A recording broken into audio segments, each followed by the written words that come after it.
my right, not a real doctor, but a PhD doctor, which still counts to be a doctor. To my left, Secretary Melissa DeRosa, who is the top state official, appointed state official. Pleasure to be with her. It's a pleasure to be in Rochester today. Really Irondequoit, but for most people, they'll relate to Rochester. It's a pleasure to be in the Rochester Regional Health Facility, and I want to thank the President and CEO, Eric Bieber, very much for having us here today. We're joined by a number of elected officials. I want to thank them for being here. We have County Executive Adam Bello. Pleasure to be with you. We have that great congressman who had a really challenging position before he went to Congress because he was working in New York State government. But he's now in Washington, and we need his voice there more than ever. This is going to be a big week in Washington. We need to get the federal government to recognize the situation that state governments face and fund not just corporate America, but fund working Americans, police, firefighters, school teachers. They have yet to do that to the extent necessary, and hopefully with the leadership of the House, we'll get that done this week. We have Robert Duffy, who is former mayor of Rochester, my great lieutenant governor in the first term. Pleasure to be with him as we go forward. We have elected officials here with us today. I also asked the elected officials all across the state to join us to understand today's presentation. So we invited all the county executives, we invited all the mayors to listen to this presentation, because we start a new chapter today in many ways. It's a new phase, if you will. May 15th is the end of the statewide closure. May 15th is the end of this week. And the question is now going to shift more towards localities and regions across the state to make sure they're in a position to open. And the state will be working in coordination with them. But it's an exciting new phase. We're all anxious to get back to work. We want to do it smartly, we want to do it intelligently, but we want to do it. And that's what this week is going to be all about. In terms of where we are, total hospitalizations are down again. That net change is down again. The net change in intubations is down again. The number of lives lost, still too high, obviously at 161, but better than it has been. So we see all the arrows are pointed in the right direction. If you look at the number of new COVID cases per day, about 488, that is just about where we started this horrific situation, right? So May 10th, we're right about where we were on March 19th, before we went into the abyss of the COVID virus.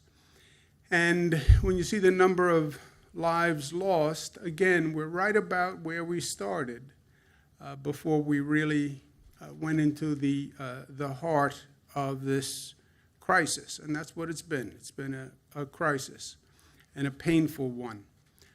But we're coming out of the other side. So in many ways, from my point of view, we're on the other side of the mountain, right? We got hit with the virus. We saw that incline. We saw the number of cases growing. We saw the number of deaths growing. We finally hit a plateau because we did what we needed to do, and we changed our behavior, and we closed down, and we turned the corner, and then we started to come down the other side, and that was the decline. And now the decline has gotten to a point where we are just about where we started the journey. So to turn to reopening, because we have abated the worst by what we've done, and now we can intelligently turn towards reopening. And that's May 15th, that's this Friday, and local regions all across the state should start to prepare for it, and people as well. And that's what we want to start to talk about today. We're going to open when we are ready to open. What does ready to open mean? Well, first, the number of hospitalizations, the infection rates show decline the federal government with CDC guidelines have laid that out, and we think it's intelligent. We accepted the federal guidance. And we have testing, tracing in place in every local region. Testing and tracing, words we never really heard before this situation, but now people hear them every day. Testing, have the capacity to do enough tests, diagnostic tests, are you positive or you're negative, antibody tests, did you have the virus, and have you resolved the virus? Have that testing capacity in place. Tracing, when you find a positive case, trace it back, and then isolate the positive so you reduce the spread. Sounds simple, logistical nightmare, never been done before, but that's what testing, tracing is all about, and that has to be done region by region. That capacity has to fit every locality. We talk about being New York tough and what tough really means, and the second word in New York tough is always smart, and we have been smart through this, and we have to continue to be smart. There are 7 metrics, if you will, to get it down to a quantifiable situation that each region has to look at. First are the infection rate, the number of hospitalizations, the 14-day decline in hospitalizations, or under 15 new hospitalizations. That means you're controlling the hospitalizations. New hospitalizations under 2 per 100,000, so you know that the virus, again, is under control. Then number 4, let's learn from the past. We had a true public health emergency that we were in danger of overwhelming our hospital capacity. Let's make sure we have 30% buffer in a number of available hospital beds in case that virus takes off again on you. You want to make sure we have hospital beds, so hospitals up to 70%, but 30% available hospital beds, 30% available ICU beds. Many of the people who come in with this virus need an ICU bed. We want to make sure we have the ICU beds if we need them, God forbid. And then testing capacity so we know what the virus spread is doing. You don't know what the virus is doing unless you are testing. And then the tracing that fits with the testing program. We've been doing more tests than any state in the United States of America. So New York is way ahead in what we're doing on testing. We've come up to speed faster. We're doing more tests per capita than any country on the globe.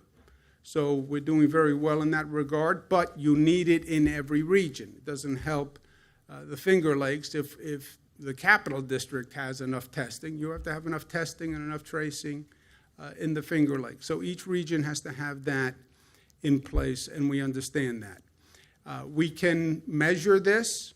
This has always been about data and science for us. And you can look at it, each individual region, and you will know where each region is in the state by those criteria. So you know what your infection rate is, you know what your hospitalization rate is, you know how many tests you need in place, you know how many tracers you need in place.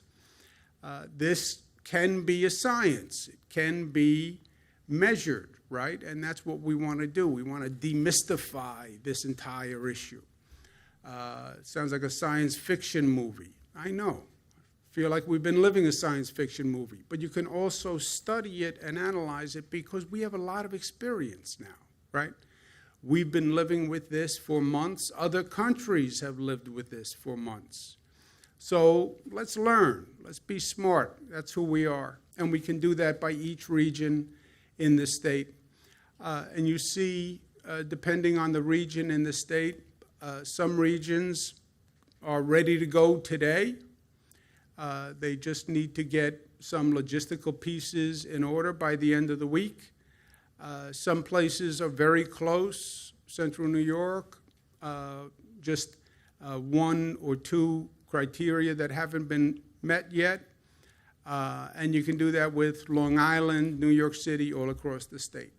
When we reopen, we're talking about a phased reopening. That's what everyone basically is doing. The question is, moderating that phasing and doing it intelligently, but starting with construction and manufacturing, retail, curbside pickup, agriculture, forestry, and fishing, then to phase 2, phase 3, phase 4, monitoring all along. We start with businesses that are more essential and pose a lower risk, right? Because once you say we're going to reopen, they say, well, what first? Well, really, everybody says me first. After me first, what businesses first? Those that are most essential and those that pose a lower risk because you can socially distance, et cetera. That's the matrix to make the decision. And then businesses have to do their part also. This is not a one-sided affair. Businesses have to put safety precautions in place. We understand what has to be done, how the workforce has to have personal protection. They have to be socially distanced. The workspace itself, in some cases, has to be adjusted, reconfigured. How do you have people work, but they're 6 feet apart? They don't come to a cafeteria. There's no gathering, right? That's what we're trying to avoid. And then what processes do we have in place to test those employees? Or if an employee is symptomatic, you can get them testing right away.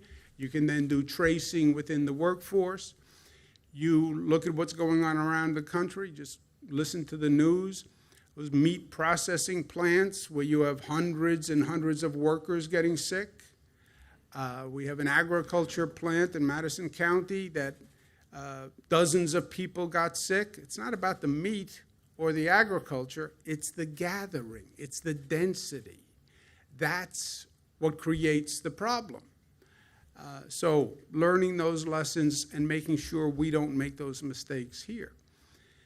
On retail, all retail will be authorized to do curbside pickup or drop-off or in-store pickup.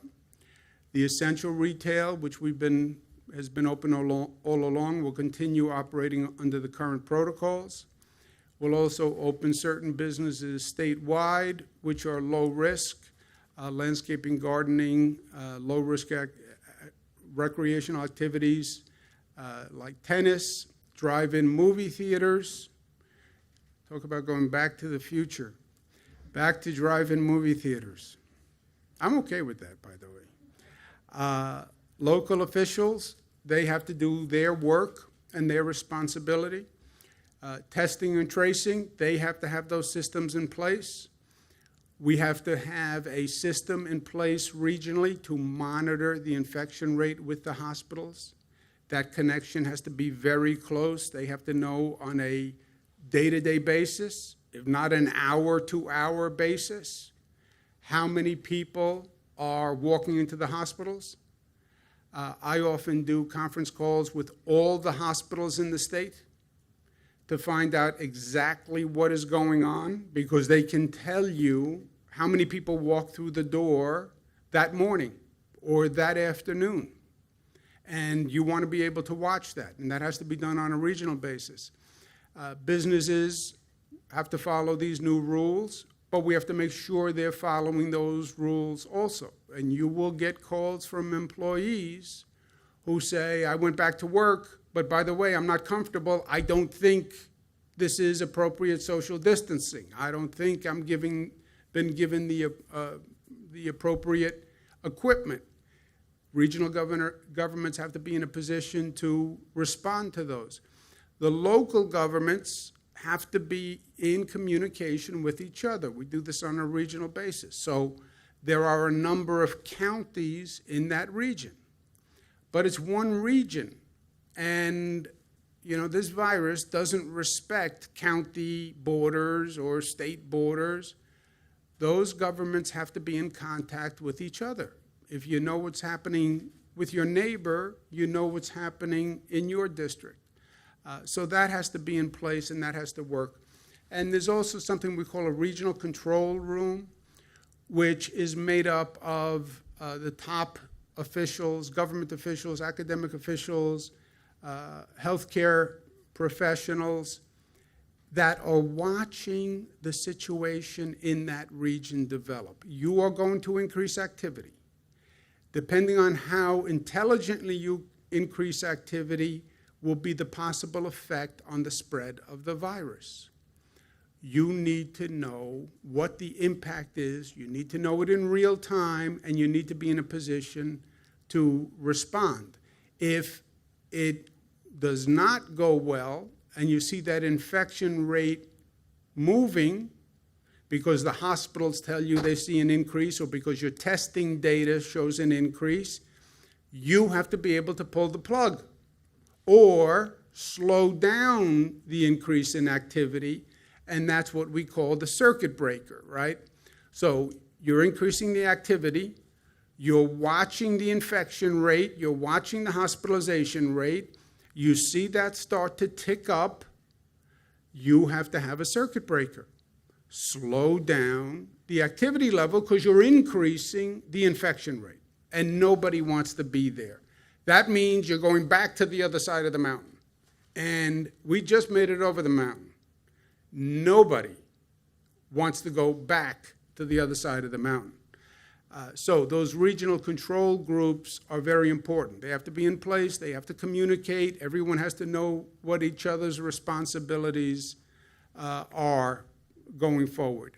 And we have been working with the regions all across the state over the past few weeks. We have those groups assembled, but this week, it's Monday, before Friday, start talking, start communicating, understand who does what, where, and that's true in regions all across the state. But I would urge them now to get on the telephone or Zoom or whatever your preferred technology, start talking, start understanding what happens on Friday, what do our numbers look like, and let's get that all set sooner rather than later.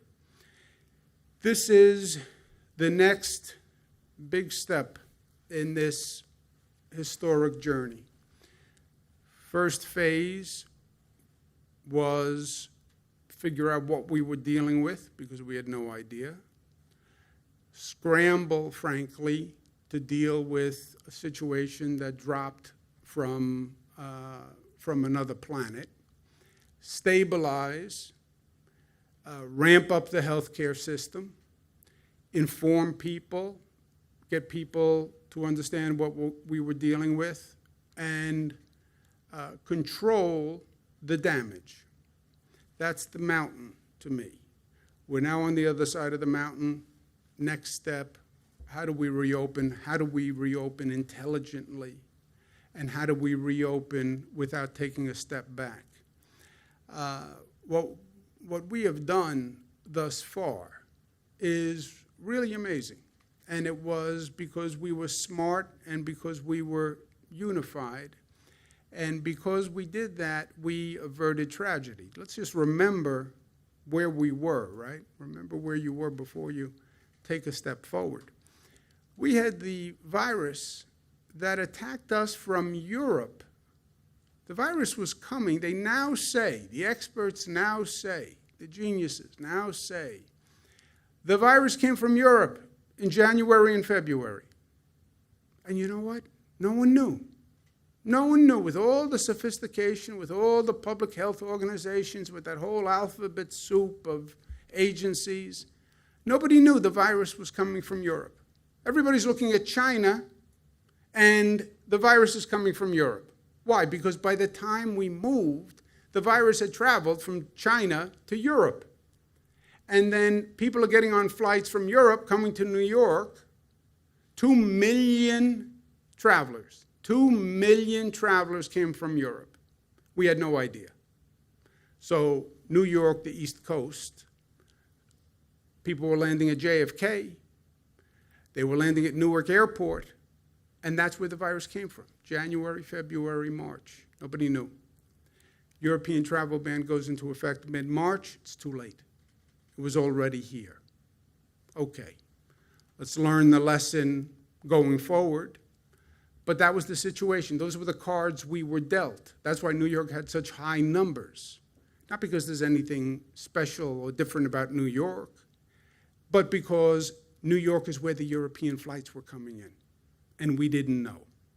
That was the situation that we were handed. They then say, well, we project hospitalizations to be 120,000. I said, 120,000? You know how many hospital beds we have in this state? 50,000. How can we have hospitalizations of 120,000 if we only have 50,000 beds, counting every bed in the entire state of New York? If you could coordinate every bed, you have 53,000 beds. And they projected 120,000. So, scrambled to try to get more hospital beds. But the only real course was you have to reduce the infection rate. How do you reduce the infection rate? You have to close down, stop people from spreading, stop gathering, stop density. We did that. Otherwise, thousands more people would have died. Thousands more would have died. That is not rhetorical. That is not dramatic. That is a factual statement. Thousands more people would have died. We made that happen. We changed that trajectory. I didn't even know it was possible at one time. When this started, we were at a truly bad and frightening place. If we didn't change the trajectory of this virus, and we had 120,000 people show up at our hospitals, we would have made the situation in Italy look like a walk in the park. We were really at a very, very bad place. Again, through no fault of our own. Virus came from Europe. Whoever would have figured that? Somebody should have, but above my pay grade. We changed the trajectory dramatically by what we did. And that was smart. But we have to stay smart. And we have to stay united. You look at what we've done. New York, the cases are now on the decline. You look at the rest of the nation outside of New York, the cases are still on the incline. We took the worst situation in the nation and changed the trajectory, so now we're on the decline. The rest of the nation, the cases are still on the incline. That is because of what the people in this state did. If you had said, when we started this, yes, we have more cases than anyone else. Yes, we had this European virus attack us and nobody expected it, but we're not only going to change our trajectory, we're going to change the trajectory more dramatically than any place else in the nation. And when you look at the nation compared to New York, you're going to see us on the decline, the rest of the nation on the incline. People would have said it was impossible, but we did it. But we have to stay smart. On this next phase, we have to learn from the mistakes that others have made. And we're not the first to reopen. And that's a good thing, because you can look around and learn. Other countries reopened too fast. They didn't have controls in place. And they reopened, and then they had to slow down or they had to stop. We don't want to do that. We want to monitor our reopening, so if there's any change, we can immediately calibrate it. Some states have not coordinated their actions. So you have one county doing this, another county doing this. You've confused the general public. And by the way, Monroe County cannot open in and of itself. Onondaga County cannot open in and of itself. Albany County cannot open in and of itself. There is no county-by-county plan here. It has to be coordinated, and it has to be at least in a region. And we did that. Other states didn't. It was smart. And there's one set of rules, and the public has to understand the set of rules. Some states are opening even though they haven't met the CDC guidelines, which I don't even know how that happens. The federal government says, here are the CDC guidelines, which are basic health guidelines. Some states don't meet those guidelines and they're opening anyway. Well, there's a lot of pressure to open. I know, but pressure doesn't mean you act unintelligently, right? Some states opened and then saw a rush of people from surrounding states. We've talked about that here, the concept of an attractive nuisance. Finger Lakes opens, you can't open up an attraction or a site that will be attracting people from outside the region, and then you have a problem you never encountered, right? So that's something to watch. And some places never really made the people part of the plan. And that is a fundamental mistake, because we are not at a point where government is going to solve anything, frankly. This is people who are solving the problem. Personal opinion as opposed to facts. I did one thing right as governor that I'm proud of. I got the people involved in this situation to a greater degree than they have been involved probably in modern history. Probably in modern history. From day one, this was of such a magnitude that unless people engaged and understood and bought into this, government was impotent. State government can't enforce any of these things that we did. Stay in the house, close every school, close every business. State government can't enforce that. People had to understand the facts, and people had to engage in governing themselves in a way they hadn't in decades. I don't know what happened. I'm still trying to figure out when government got to a place, or when society got to a place where people would accept the lack of professionalism from government, the lack of competence from elected officials. I don't know when government became so political, and it all became about rhetoric rather than actual competence. But it happened somewhere along the way. That government could not handle this situation. People had to get engaged. People had to be informed. And that's the one thing I did right. Now, they got engaged because it mattered. This is not an abstract issue.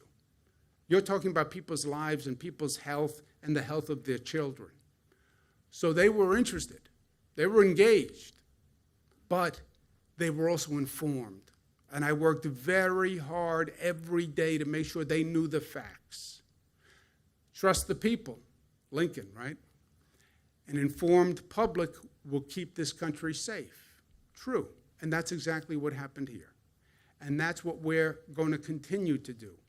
People need to be part of this. The whole plan that we're outlining today is all down. It's online. It's in a book.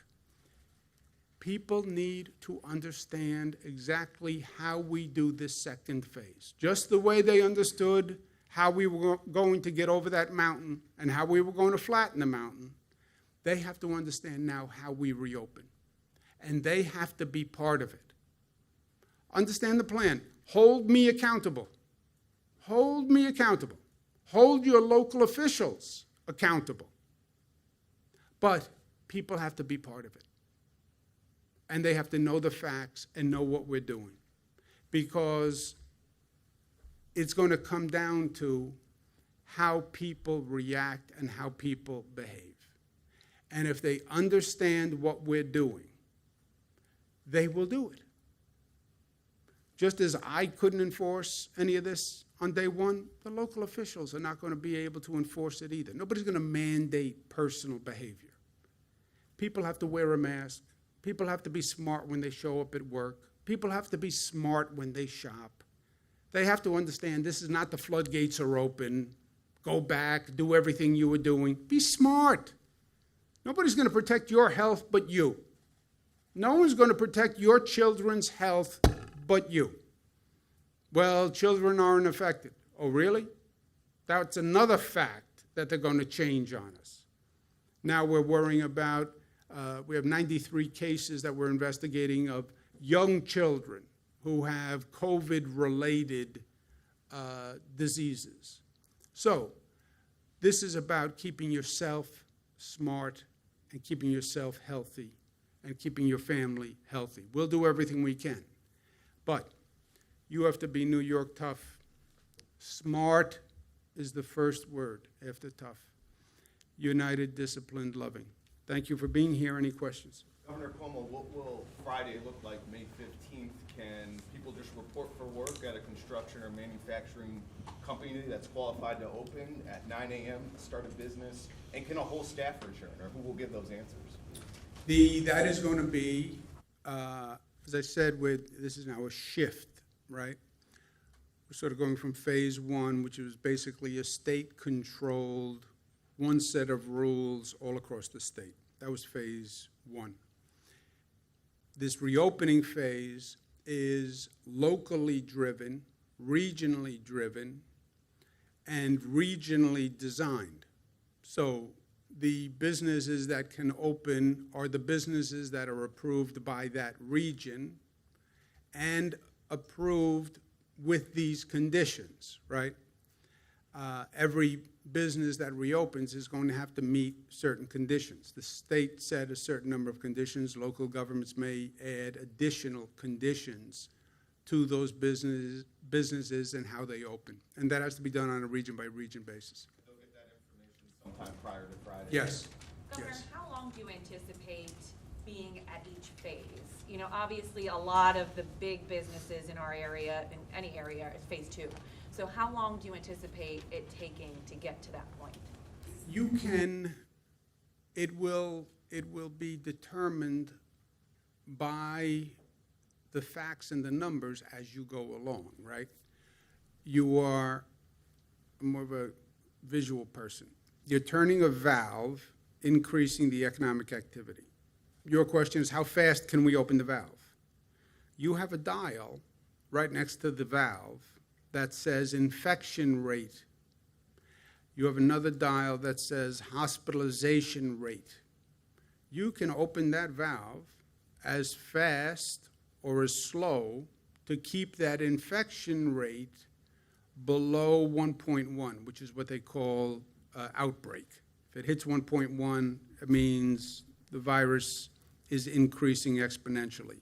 So watch that dial, watch the hospitalization rate, and the timing of phase one, phase two, phase three, it's determined by those two dials. It's determined by those facts. You watch the infection rate, you watch the hospitalization rate as fast as you can come online without increasing the virus spread to outbreak or increasing the number of deaths, then that's how fast you reopen the economy. Will you shut it if it's too fast? The local region has a control room and a circuit breaker, we call it, to stay with the graphic physical metaphor. Circuit breaker, if you see those dials going into the red zone, if you're really closely watching the dials, you wouldn't have to turn the valve off. You would just slow the valve a little bit, depending on how well your dials are calibrated and whether you're watching or not. So the best would be just slow instead of off. But if the dials go into the red zone, circuit breaker, turn the valve off until you get the dials back under control. The whole ride across the mountain has been getting the spread of the infection under control, what they call the infection rate, how fast it's spreading. It has to be under 1, which is one person who is infected infects less than one other person, right? You have to keep the infection rate below that, and you have to keep the hospitalization rate at a manageable level. You can't overwhelm your hospitals, period, because then people die, and that is a universal bad thing. You watch those two dials, and you calibrate it locally. Well, how fast can you open? Nobody knows. It also depends on how smart you are in the opening.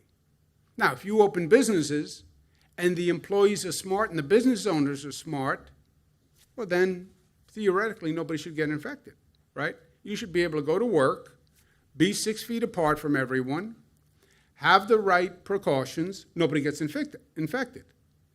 You do it wrong, you're at the meat processing plants and the poultry processing plants that we've seen across the nation. You open up, everybody goes to one place, a few people have the infection, and now you have 1,000 workers infected. How did that happen? It was improper precautions in the workplace. So you have to, depends on how businesses do, how employees do, and then you watch those dials. As fast as you can reopen. Just watch the dials. Governor Cuomo, as businesses are coming up with these reopening plans and we move on from phase 1 to phase 2, how long will the businesses in each phase keep these plans in place? Like, say, how long will they have to stay 6 feet apart, or when will it be okay to maybe lift those plans? It depends on the facts. You'll know. You'll watch. Your basic question is, when do we don't have to worry about the virus anymore? I hope it's tomorrow. I doubt it's tomorrow. It depends on how good we are at reducing the spread and controlling the spread. It's how smart we are. It's our actions, our behavior. That's why I come back to who slowed the spread in the beginning? The people of this state. Nobody else. There was no government action. It was an unprecedented action of the people, presented with the facts, informed and engaged. Hasn't happened in my lifetime. Hasn't happened in my lifetime. I've never seen this situation before, where people actually did what the Founding Fathers thought they would do, that they would really care and really get engaged and really get informed and really act on what they believe. For so many years, what government did was just irrelevant or overly political, or you didn't believe anyone, you didn't trust anyone, so they just tuned it out, right? I have to live my life. I can't watch this sideshow called government politics. Yeah, well, now it's a matter of life and death, and they got engaged. I'll tell you something else gratuitously. I also believe if we actually learn from this moment, we talk about reimagining New York so that we don't just build back, we build back better, and we're going to do that. I also think this is a moment that could change history in this country for the better. You, whoever the you is that started this virus, you had a wake-up call for this country and a moment in history that people have never gone through before. You stopped the country. You stopped the economy. You put, we call it pause in New York, you put people's lives on pause. And everyone went through a period of turmoil and stress and reflection on their own personal lives, their family lives, their whole situation. Government, society, I think this is going to be a reevaluation all across the board. And I think we can be the better for it. I believe that. I believe we individually can be the better for it. I believe my kids are going to be the better for it. I believe I am going to be the better for it. I believe my family is going to be stronger for it. And I believe the state is going to be better for it on an individual and a collective level. And I think people are going to think about society and government differently than they ever did, because it really, really matters now. And they understand how government can make a significant difference in their lives. And it's not going to be a sideshow anymore. They're not going to tolerate it. I believe that. So they were in charge, the people. They accomplished a great, great feat in this state. We had the worst situation in the nation. The worst. And now our numbers are on the decline. and the rest of the country is still on the incline. So what New Yorkers did, nobody could have imagined. If they show that same resolve and intelligence in this next phase, it's up to them. It is up to them. Governor? With businesses reopening and schools still closed, there's going to be a need for childcare.